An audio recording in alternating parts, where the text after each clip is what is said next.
Half हो चुका था, ठीक है।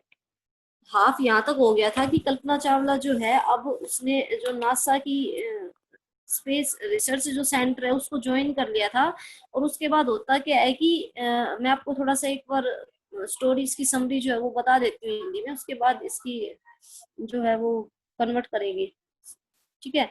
देखो, नासा का जो रिसर्च सेंटर है, कल्पना ने वो ज्वाइन कर लिया था। कब? पीएचडी करने के बाद, ठीक है। उसने अपनी पढ़ाई कहाँ से स्टार्ट की थी? जब वो स्कूल में पढ़ती थी तो वो करनाल में ही पढ़ती थी, करनाल की है वो। एक बार मैं आपको फिर से बता देती हूँ कि कल्पना का जन्म 1 जुलाई 1961, 1 जुलाई 1961 को करनाल में हुआ था, इंडिया के अंदर। उसके फादर जो है उसका नाम बनारसी लाल था, और उसकी जो कि एक टायर कंपनी के ओनर है, ठीक है। और उसकी मम्मी है वो एक हाउस वाइफ है। उसका एक भाई है जिसका नाम संजय है। तो संजय के साथ कल्पना बचपन से खेलती थी, और वो है ना हमेशा लड़कों की तरह कपड़े पहनती थी, लड़कों की तरह बिहेव करती थी। लड़कियों जैसे गुण उसमें बहुत कम थे, वो सारे काम लड़कों के जैसे करती थी। लड़कों के साथ क्रिकेट खेलती थी, उनके साथ कराटे खेलती थी। तो इस इन सारी बातों को देखकर उसके भाई उसके बारे में कहते थे कि कल्पना है ना बाकी सभी लड़कियों से डिफरेंट है, वो बचपन से ही अलग है, ठीक है। बाकी जो लड़कियां काम करती है कल्पना वो नहीं करती है, तो वो बाकी लड़कियों से डिफरेंट है। कब से? बचपन से ही। फिर कल्पना थोड़ी सी बड़ी हो जाती है और फिर होती है उसकी स्टडी स्टार्ट। तो क्या होता है कि वो अपनी क्लास में ना बच्चों में इंटेलिजेंट थी बहुत। जो मोस्ट 5 स्टूडेंट्स थे उनमें सबसे ऊपर वो इंटेलिजेंट थी। बचपन में जब वो ड्रा करती थी कुछ चीजें, जब ड्राइंग करती थी तो एरोप्लेन्स वगैरह बनाती थी, क्योंकि उसका बचपन से ही एम्बिशन था कि वो आकाश में उड़े। आकाश में उड़ने का मतलब है कि वो पायलट बने, ठीक है। उसका जो ड्रीम था वो था flying and hiking, backing and reading, ठीक है। पढ़ना और आकाश में उड़ना मतलब पायलट बनना उसका बचपन से ही ड्रीम था। फिर उसने अपनी स्टडी कंटिन्यू की कहाँ से?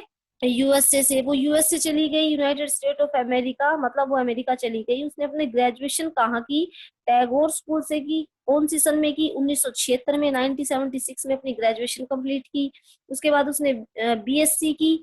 कौन से सब्जेक्ट से? विमान विद्या वाले सब्जेक्ट से, जिसमें जो हमारे एरोप्लेन्स वगैरह होती हैं उनकी शिक्षा दी जाती है, जहाँ पे पायलट को ट्रेन किया जाता है, वो शिक्षा उसने की। उसने बीएससी उस सब्जेक्ट से की 1982 में।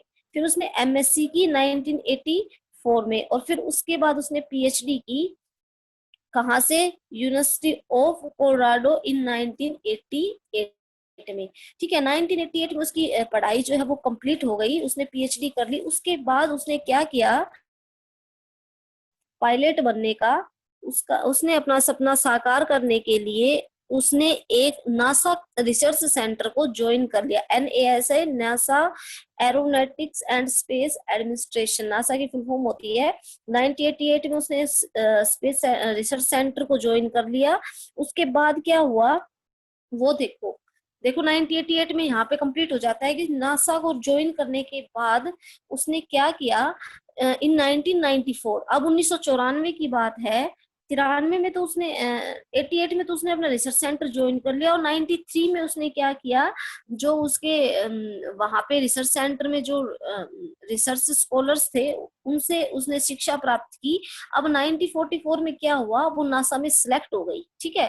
पहले उसने ट्रेनिंग की, उसके बाद उसका सिलेक्शन हो गया 1994 में, ठीक है। उसके बाद क्या हुआ? In 1995 she reported to the Johnson Space Center as an aeronauts candidate in the 15th group of aeronauts. Aeronauts होता है अंतरिक्ष यात्री, जो अंतरिक्ष में जाते हैं। 1995 में उसने क्या किया? अंतरिक्ष में जाने वाले 15 लोगों के ग्रुप को ज्वाइन किया। क्या मतलब ज्वाइन किया? मतलब ज्वाइन करने का मतलब ये कि वो भी क्या, कहाँ गई भाई? अंतरिक्ष में गई। 1995 में उसने ज्वाइन कर लिया। उसके बाद 1996 में क्या हुआ कि उनको एक मिशन मिला, ठीक है। उनको एक मिशन मिला जिसका नाम क्या था? ऑन STS-87, ठीक है। उस मिशन का नाम था STS-87।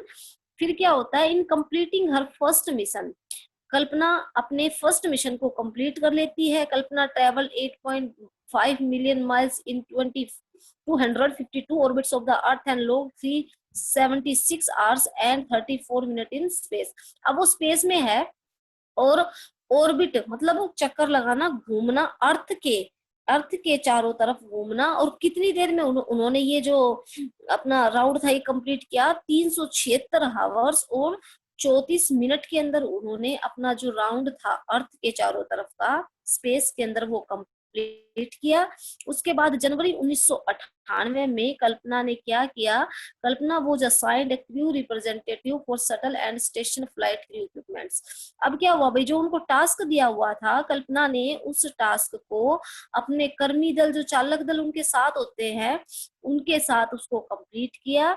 And she completed her task successfully. और उसका जो काम उसको दिया गया था स्पेस में जाने का काम, वो उसने सक्सेसफुल किया।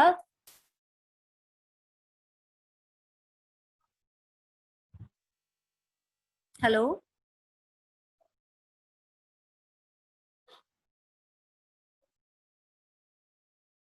नवीन सर।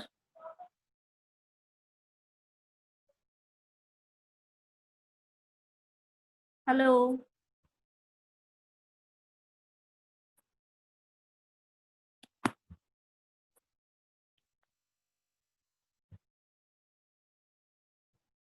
हेलो